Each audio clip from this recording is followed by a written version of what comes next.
We have a letter coming from GM Robles. And as far as I remember, he was invited during the first hearing of this investigation. And he was also absent during the time. What would be the prior commitment that is more important than coming here in this House of Representatives simply because we have seen the investigations conducted by the Senate, present po siya, pero dito, wala siya. We will be moving for the motion of subpoena to the following personalities. Chairman Mel Robles.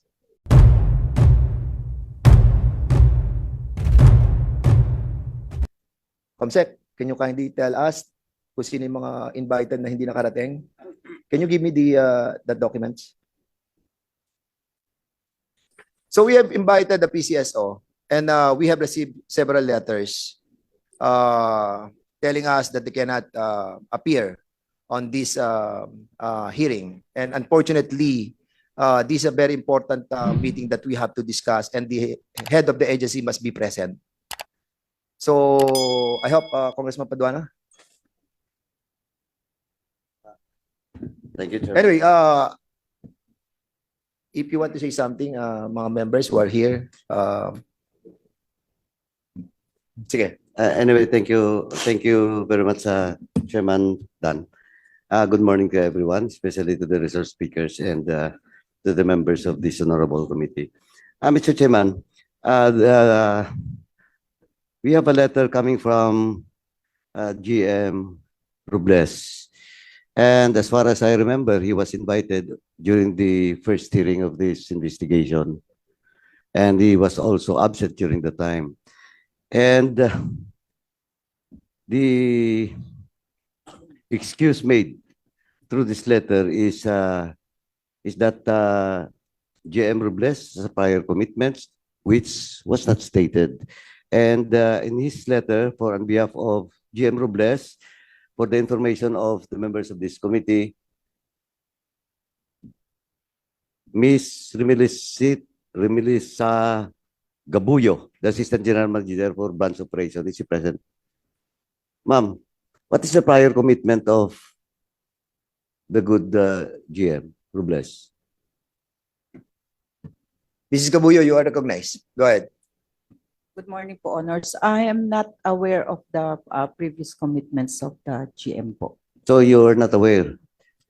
But you're aware that you will represent the PCSO Yes po. today? Yes po, I'm aware po. Do you have an authority coming from the PCSO General Manager?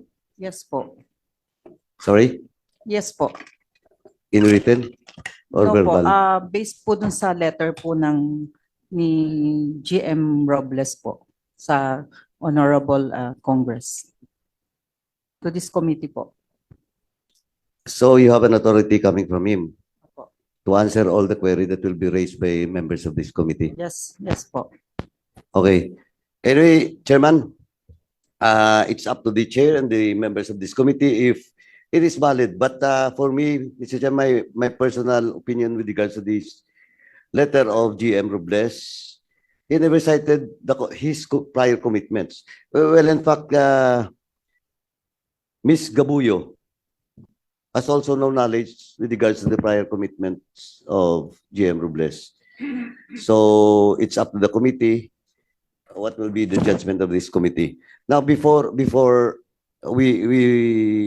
somebody will move or rule on that particular invitation from refusal to the invitation of this honorable committee. Yes. Let me also, I have also with me. Mr. Chair, Yes. before we leave the topic, with the indulgence of the Honorable Paduano, Yes. What's the pleasure of the good Congressman Paul? may I know the date of the letter that we sent to It's March. Send natin sa kanila? 7. Yes, so March 7. May I know the date of his letter? The date of his letter is March 8. March 8. Yes. Here. So, but today is what? March 14. May we request the general manager to tell us what would be the prior commitment that is more important than coming here in this House of Representatives simply because we have seen the investigations conducted by the Senate. Present po siya, pero dito, wala siya, Mr. Chair. I also would like to share that sentiment. So we'll be asking him to be present on the next hearing and give us a valid reason why he is not present for today's hearing. And by the way, I would like to ask also, because I really wanted to find out who is behind this, this narrative, the fake narrative of the billionario.com. And I'll be inviting the Miss Eileen Mencias, who wrote this article, and the owner of billionario.com. Please take note of that. Pwede nga lang sana imbitahan din yung mga Ukrainian no? Ito yung mga Ukrainian ng mga mga attack and collect sa cargo industry last year pa to, pero I just wanted to put it into record that these are the people who are trying to extort us. Many times they called us and they wanted to collect sum of money from us. So yun lamang po, mga kasama. So, Chairman, can I proceed? yes, go ahead. So can Thank you you. kindly tell also those people who have written also an excuse letter to us? Anyway, next that was invited was the director of PCSO, Janet De Leon Mercado. Yes, she has also a letter dated March 11, and now it's March 14. The letter was sent to them, the invitation was sent to them March 7. Now, in her letter, ganon din po, prior commitment, but her commitment was stated in this letter sent to us. And the reason why he cannot attend this hearing is all because she has previously requested official travel to one of the islands in Quezon Province as our charity outreach program from March 14 to 16, 2024. So, mas malaga po ang outreach program ng PCSO kaysa po dito sa hearing na ito. That's why, Mr. Chairman,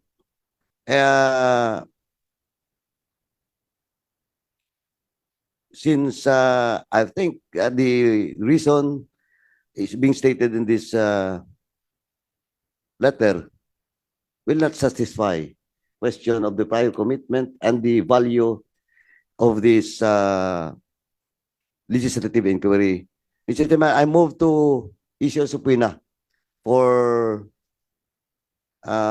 Miss Janet De Leon Mercado because this is kasi, Mr. Chairman, invitation, but this is also an explanation coming from her. And if we issue a so-called order for her to explain why she should not be cited in Duncan, eto na rin yung sasagot niya Diba? Kung issue cost natin, of course, giving due process, pag issue cost natin to Mr. Chairman, ito rin yung isasagot niya. Okay. I have prior commitment and I will blah, blah, blah. Diba? So, Are you putting that into motion? yeah. Okay, go ahead. That's why my motion is to issue a subpoena. There's a motion to issue subpoena to Miss Subpoena ad testificandum to Janet De Leon Mercado. To Jerry? Janet. Janet Mercado.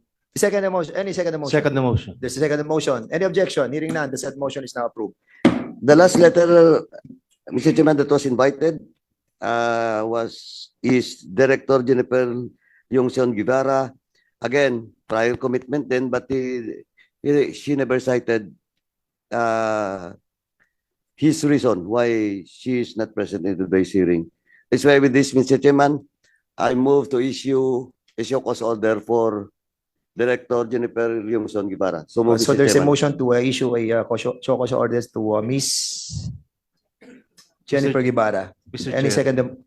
Yes, Mr. Congressman Molada, please. Maybe allowed to. Why are we giving, no offense intended to Gold Congressman Hornegros, but why are we, I have this impression that we are treating the GM of PCSO differently from that from that, yeah. Why is he allowed to, and then we are issuing subpoena to that lady. Different treatment. Mr. Chairman, Mr. Chairman, Well, I think the reason was there was no valid reason that was stated on the documents that he sent to us. Is it No, right? no. let me explain, Mr. Sige, Chairman. go ahead. The two motions that I move is for the first is subpoena because if we issue a show cause, as I mentioned, if we issue a show cause order, that will also be the answer to the show cause order that we'll be issuing. Yes. Okay, that's number one. Number two, why I issue a show cause order for Sergeant Janet De Leon, because in her letter, he never explained Correct. why he's not present in today's hearing. Now, in the case, Of- in the case of GM Robles. Robles, and I think that is the issue raised by the good congressman from Colada. Ambiswa, Yeah. Ambiswa party list. Now, Mr. Chairman, the motion that was stated by the good congressman from Antipolo, Congressman Chairman Ako, was for the GM.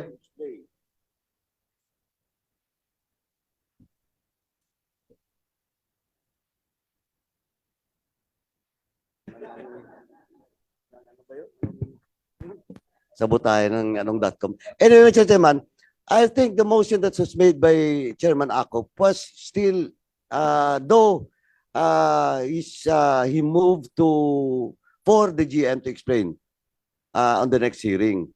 But for me, it's also a show cause order. Is for the GM to explain why he should be cited in contempt for not attending two invitations in this hearing.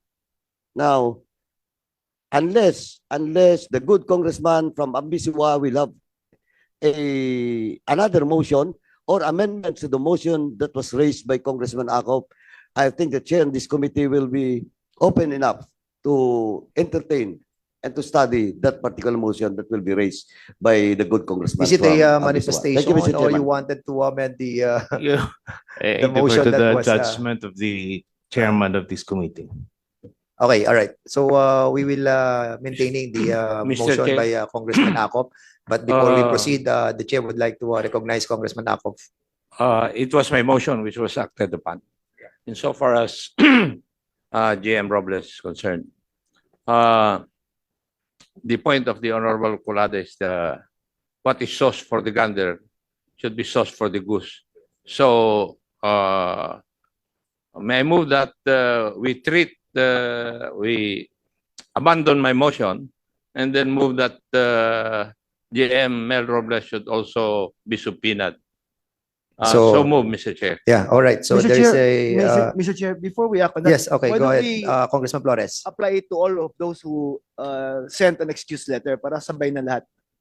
So even the show cause order that was moved by Congressman Paduano will be amended as well. If Chairman Akop So we would, need a withdrawal of motion. So can you kindly Mr. Chairman. withdraw your motion, Congressman Paduano, please?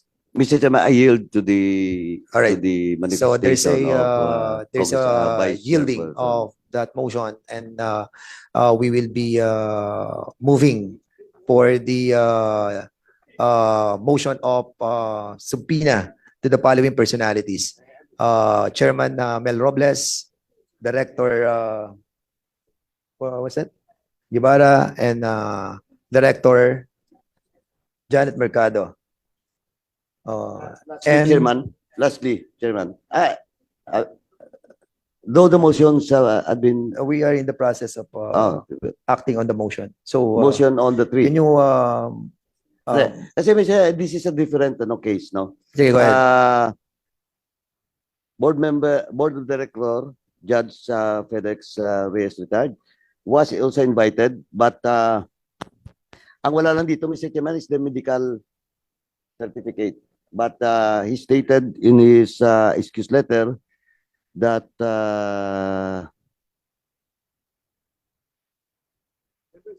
he is asking to be excused because he was advised to undergo said rehabilitation activity by due to a double heart bypass, and then I underwent last February 27, 2024. Feb 27, 2024, Chairman, na Yes. heart bypass, double heart bypass. So, excuse to. Yeah, Pero itong si for me. Director Janet De Leon Mercado, she wrote us a letter, and there is an attachment of the travel order that was given to her, and the payment for the cash advance of 83,000 pesos.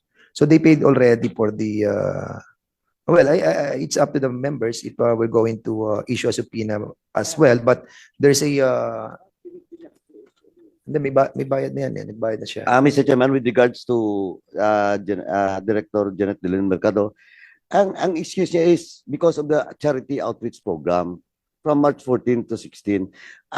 Question of travel authority for us, we in government will not matter.